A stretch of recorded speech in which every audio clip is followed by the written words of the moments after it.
शिवरात्रि व्रत की विधि और महिमा। कौटिरुद्र संहिता। भगवान शिव को संतुष्ट करने वाले व्रतों का वर्णन। शिवरात्रि व्रत की विधि और महिमा।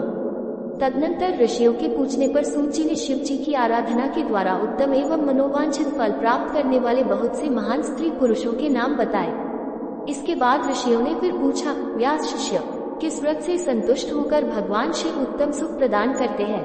जिस व्रत के अनुष्ठान से भक्तजनों को भोग और मोक्ष की प्राप्ति हो सके, उसका आप विशेष रूप से वर्णन कीजिए। सूत जी ने कहा, महर्षियों, तुमने जो कुछ पूछा है वही बात किसी समय ब्रह्मा, विष्णु तथा पार्वती जी ने भगवान शिव से पूछी थी। इसके उत्तर में शिव जी ने जो कुछ कहा वह मैं तुम लोगों को बता रहा हूँ। भगवान शिव बोले, मेरे बहुत से व्रत हैं जो भोग और मोक्ष प्रदान करने वाले हैं।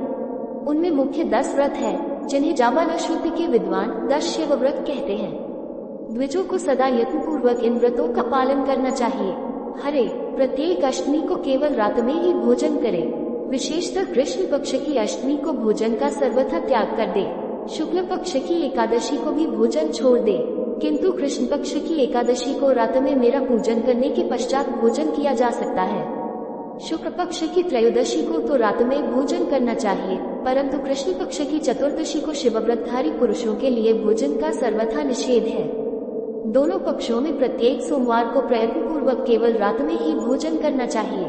शिव के व्रत में तत्पर रहने वाले लोगों के लिए यह अनिवार्य नियम है। इन सभी व्रतों में व्रत की पूर्ति के लिए अपनी शक्ति के अनुसार शिव भक्त ब्राह्मणों को भोजन कराना चाहिए। द्विजों को इन सब व्रतों का नियम पूर्वक पालन करना चाहिए।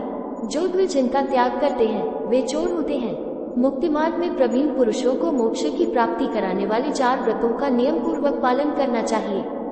वे 4 व्रत इस प्रकार है: भगवान शिव की पूजा, रुद्र मंत्रों का जप, शिव मंदिर में उपवास तथा काशी में मरण। ये मोक्ष के सनातन मार्ग हैं। सोमवार की अष्टमी और कृष्ण पक्ष की चतुर्दशी, इन 2 तिथियों को उपवास पूर्वक व्रत रखा जाए तो वह भगवान शिव को संतुष्ट करने वाला होता है। इसमें अन्यथा विचार करने की आवश्यकता नहीं है।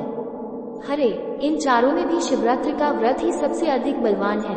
इसलिए भोग और मोक्ष रूपी फल की इच्छा रखने वाले लोगों को मुख्यतः उसी का पालन करना चाहिए। इस व्रत को छोड़कर दूसरा कोई मनुष्यों के लिए हितकारक व्रत नहीं है। यह व्रत सबके लिए धर्म का उत्तम साधन है। निष्काम अथवा सकाम भाव रखने वाले सभी मनुष्यों, गुणों, आश्रमों, स्त्रियों, बालकों, दासों, दासियों तथा देवता आदि सभी देहधारियों के लिए ये श्रेष्ठ व्रत हितकारक बताया गया है। माघ मास के कृष्ण पक्ष में शिवरात्रि तिथि का विशेष माहात्म्य बताया गया है। जिस दिन आधी रात के समय तक वह तिथि विद्यमान हो, उसी दिन उसे व्रत के लिए ग्रहण करना चाहिए। शिवरात्रि करोड़ों हत्याओं के पाप का नाश करने वाली है।